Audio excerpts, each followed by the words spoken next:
As it worsened, the COVID crisis affirmed the moral center of this book.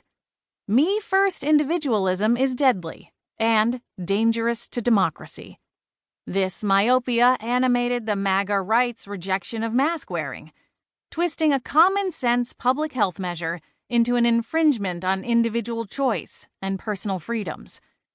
The politicization of mask wearing was just one source of COVID information pollution. More spread as Trump, Republican politicians, and the MAGA media orbit vacillated between acknowledging the crisis, minimizing the crisis, and blaming Democrats for the crisis. The death toll kept ticking up. And then, Trump got COVID. During his 3-day hospitalization in October 2020, he received aggressive experimental treatment, recovered, then pointed to his recovery as proof that COVID wasn't a problem. He even sneered during one of his mostly maskless, socially undistanced campaign rallies that Joe Biden would listen to the scientists if elected. Biden's tweeted response? Yes.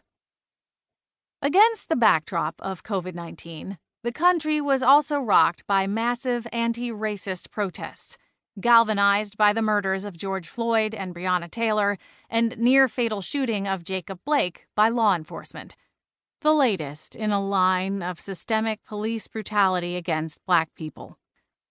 These protests, and the far-right counter-protests they inspired, illustrate how people's deep mimetic frames, drivers of belief and identity explored throughout the book, influence not just what people see in the world, but what they're inclined to do in response.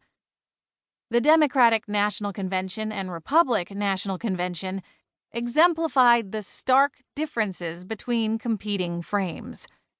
At the DNC, speakers drew parallels between the Black Lives Matter movement and the Civil Rights movement.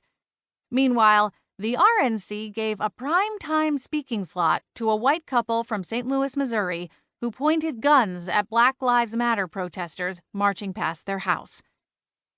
And then there was the 2020 election itself, which was a Category 5 hurricane of grassroots disinformation campaigns, mass media amplification decisions, and social media moderation policies. Some of the news was encouraging. For instance, while right-wing media outlets continued blasting pro-Trump disinformation, many center-left outlets did their best to avoid oxygenating outright falsehoods. The press wasn't perfect. Some outlets continued normalizing and both sidesing the Trump administration's worst abuses. Still, overall, 2020 election coverage was better, more responsible, more contextualized, more patient than 2016 election coverage.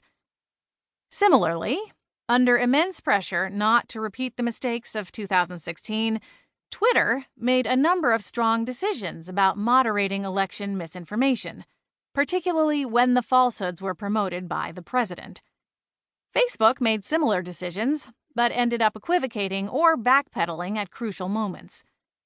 As election results trickled in, Donald Trump unsurprisingly blamed the Democrats for mail-in voter fraud.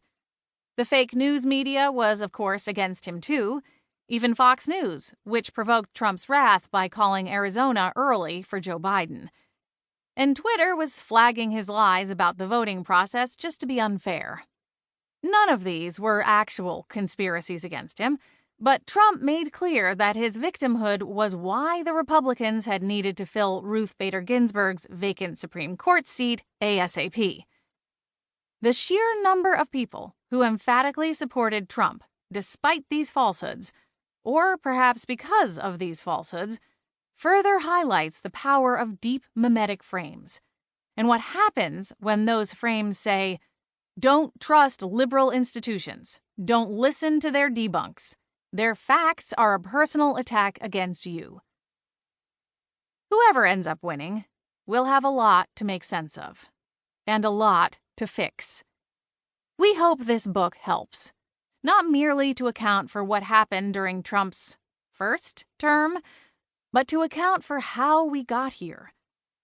The question is, where do we go next? What will the United States reveal itself?